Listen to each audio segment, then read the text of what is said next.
All right, I wanted to take a moment and kind of talk about when you look at your running record, you see that they talk about the errors and the self-corrects. So E is errors and S is self-corrects.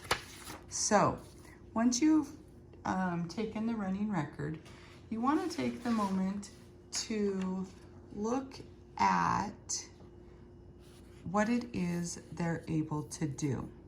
So in this example I have here, the child read swims instead of swings. And so what they did is they used meaning. And how you know they used meaning was when you look at the pictures, when you look to see, does it look right? What will fit? Does it make sense up to that point? Now, it may not make sense when you read the next word, but does it make sense up to that error? And so you think, so meaning, does it make sense? And so an example of that is if the word is children,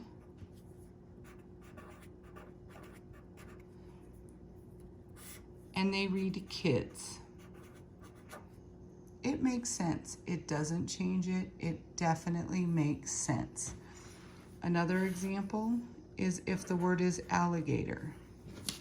Sorry about that. If the word is alligator and they read it as gator, or they read it as crocodile, it would make sense. And so those would be that they're using meaning. And we really want kids to use meaning because that will help with comprehension, even if they get one or two of those words incorrect. Then when we look at the structure, it's, does it sound right? And so if I had the sentence that said, look at me,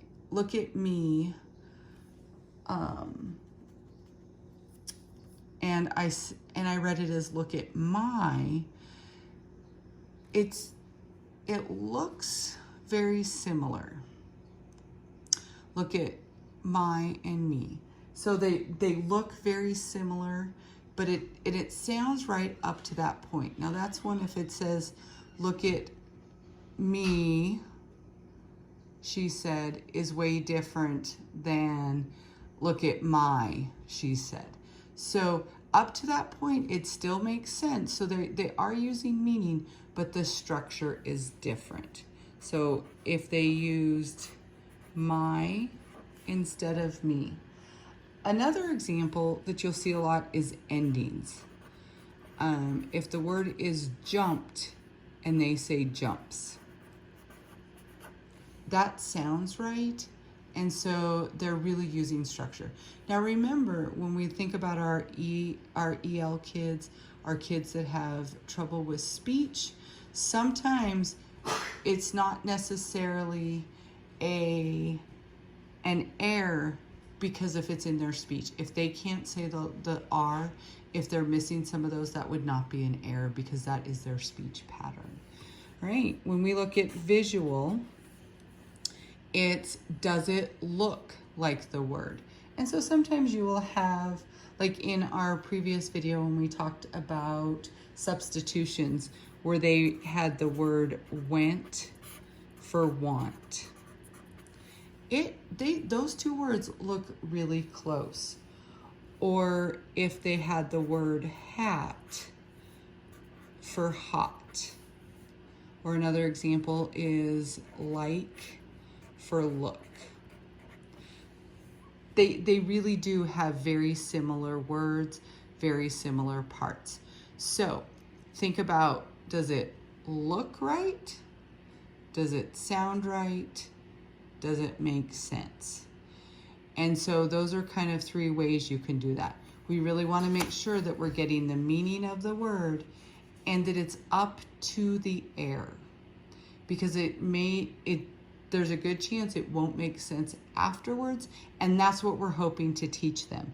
Because if they're not catching that it doesn't make sense after the error, then that could be a strategy, and then they would self-correct. So as you're going through, as you're looking at these, think about what it is that they can do and where is it that you're seeing those errors. And at any point, if you need help with this, please feel free to reach out.